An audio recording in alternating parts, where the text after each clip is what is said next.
Ya, terima kasih pemirsa, Anda masih bersama kami di Managing the Nation with Tanri Abeng dan kita masih membahas topik bagaimana kita mau menciptakan generasi emas untuk Indonesia. Nah, Pak Tanri, kalau kita bicara soal roadmap itu ada 4S. Kita bicara ada strategi, struktur, kemudian sistem, dan tidak lupa juga skill dan SDM-nya. Tadi sudah ada 4 komponen yang sudah disampaikan oleh Pak Menteri. Bagaimana Anda melihatnya? Itu dari segi mutu ya. Tapi secara keseluruhan di dalam memanajemeni satu misi, bagaimana kita bisa mencapai misi, kita tidak bisa lepas daripada proses manajemennya itu sendiri. Nah itu diawali daripada roadmap-nya itu. Jadi barangkali sebentar kita perlu menanyakan kepada Pak Menteri roadmap-nya ini kayak bagaimana. Tapi selain dari roadmap, juga strukturnya. Bagaimana organisasinya, bagaimana struktur daripada pengelolaan itu sendiri. Nah sesudah strukturnya lah baru sistemnya, mekanismenya bagaimana. Tapi yang terakhir itu selalu kita akan terpacu kepada sumber daya manusia. Karena itu yang paling penting. Jadi tadi kita bicara mengenai strategi yaitu roadmap, bicara mengenai struktur, bicara mengenai sistem, dan bicara mengenai skill, sumber daya manusia. Nah saya kira yang perlu kita gali dari Pak Menteri itu justru roadmap-nya ini kayak bagaimana sih untuk menuju kepada menciptakan bagaimana generasi emas Indonesia. Nah sebelum kita ke Pak Menteri, malam hari ini juga kita sudah kedatangan seorang tamu juga, satu orang yaitu pakar pendidikan dari perguruan Taman Siswa Bapak Darmaning Tias. Selamat malam Bapak. Selamat malam.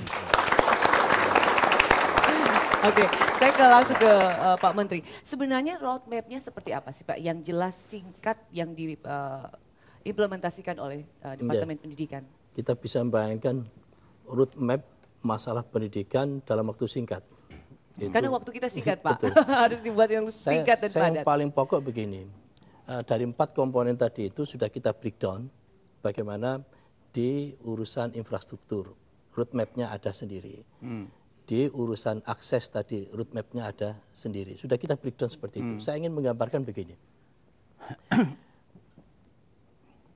APK, angka partisipasi kasar, adik-adik kita yang sekolah menengah, SMA, SMK, MA, itu sekarang ini 70%.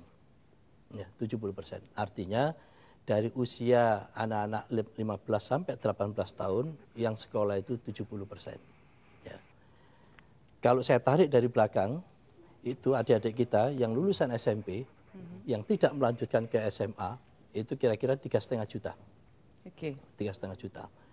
Oleh karena itu, ini sekalian kita bawa ke ini Pak Tanri, yang tadi di pengantar Pak Tanri menyampaikan tentang bonus demografi. Jadi kita itu harus bersyukur betul, tahun 2010 sampai 2035, itu usia populasi produktif kita itu luar biasa besarnya. Ini kesempatan emas. Kesempatan emas.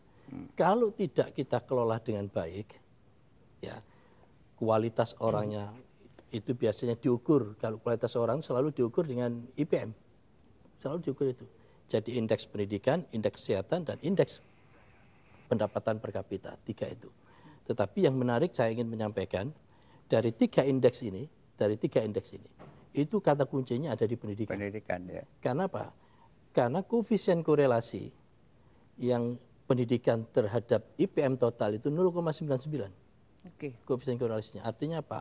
Hampir bisa dipastikan bahwa pendidikan itu bisa mendobrak mengenai pendapatan, bisa mendobrak mengenai kesehatan. Banyak faktor ya. Dari situlah kenapa salah satu roadmap kita tentang akses itu, kita ingin cita-cita bahwa minimal tahun 2020, ya, 10 tahun lagi, 8 tahun lagi. 8 tahun lagi itu. 8 tahun lagi, itu 97% adik-adik kita yang usia 15-18 tahun sudah minimal SMA atau SMK atau MA. Oke, saya ke Pak Darmaning Tias dulu. Saya ke Pak Darmaning Tias. Apakah angka dan target yang sudah ditargetkan oleh kementerian ini bisa terlaksana Pak 2020? Sebetulnya kalau saya mau jujur, sebetulnya terutama tadi menyangkut soal anggaran, itu kan terkait dengan anggaran pendidikan ya. Itu hanya mungkin terlaksana kalau anggaran pendidikannya mendukung. Problem 20%, kita, Pak. Ini yang publik tidak pernah tahu. Sebetulnya yang selalu saya katakan, anggaran pendidikan kita sekarang ini menjebak. terutama sejak keputusan MK tahun 2007, di mana anggaran pendidikan itu termasuk gaji guru atau gaji pendidik dan pendidikan kedinasan. Pendidikan kedinasan tidak masuk. Ya, paling tidak gaji guru kan, ya, gaji pendidik. Nah, dengan adanya sertifikasi guru dan dosen, itu secara otomatis akan menyedot anggaran pendidikan itu. Sehingga yang dikelola oleh Kementerian Pendidikan, kalau nggak salah sekarang cuma 65 triliun.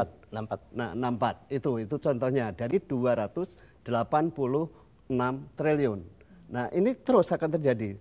20% naik, tapi yang tersedot untuk gaji pendidik itu akan tinggi. Semakin tingginya jumlah guru dan dosen yang tersertifikasi. Jadi kalau dari pengamatan Anda, apa sebenarnya menjadi masalah yang mendasar dari dunia pendidikan ini, Pak? Masalahnya saya kira saya akan bicara soal roadmap tadi ya. Saya kira ada roadmap itu termasuk juga soal pengembangan pembangunan infrastruktur, dalam hal ini gedung.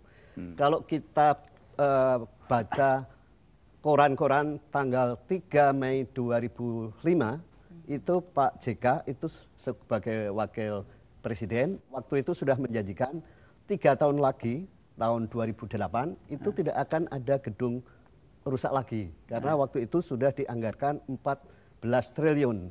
Tapi pada tahun yang 3 tahun berikutnya, ada tadi Pak Menteri sudah melaporkan. Itu artinya apa? Terjadi namanya zero sum game. Jadi dibenahi, sini rusak. Sini dibenahi, sini rusak. Karena itu roadmap itu menjadi penting. Ketika Pak Indra Jati Sidi jadi Dirjen Dikti dulu, kebetulan Pak Indra Jati dari Teknik Sipil, saya sudah mengusulkan, Pak Mbak coba dibikin konstruksi gedung yang kuat seperti Belanda deh. Supaya anggaran pendidikan kita itu tidak habis untuk pembangunan infrastruktur. Ya, Pak, ya? Karena kalau di daerah, itu terutama kabupaten, sekarang kan diotonomikan ya. Di kabupaten 75% anggaran pendidikan itu untuk infrastruktur. Ini menarik, nah, Pak ini Tanri. saya kira, setiap diperbaiki rusak, diperbaiki rusak. Jadi apakah ada sistem namanya. manajemen yang bisa memanage infrastruktur sendiri, Pak? Ya itu tadi ya, memang seharusnya ada fokus manajemen terhadap infrastruktur itu sendiri, karena itu memang fundamental sekali. Tapi kan anggarannya juga harus betul-betul sesuai dengan rencana. Jangan berencana tetapi tidak di-backup oleh anggaran. Dalam manajemen itu selalu harus ada sinkronisasi antara apa yang kita ingin capai dengan peluru yang disediakan untuk mencapai itu. Nah, itu jangan kita berencana tetapi kita tidak memiliki resources untuk mencapai apa yang kita ingin rencanakan. Itu satu ya. Tapi yang kedua juga ada masalah terkadang dengan pengawasan, kontrol. Apakah apa yang direncanakan itu kalau anggarannya sudah ada sesuai dengan apa yang direncanakan? Itu masalah kontrol. Makanya pernah saya mengusulkan supaya ada badan khusus atau ya katakanlah badan pengelola yang khusus melihat masalah-masalah infrastruktur ini. Karena itu luar biasa. Itu logistik isu. Dan itu ya tidak harus seorang profesor kan. Tetapi orang-orang yang mengetahui masalah-masalah logistik, pembangunan.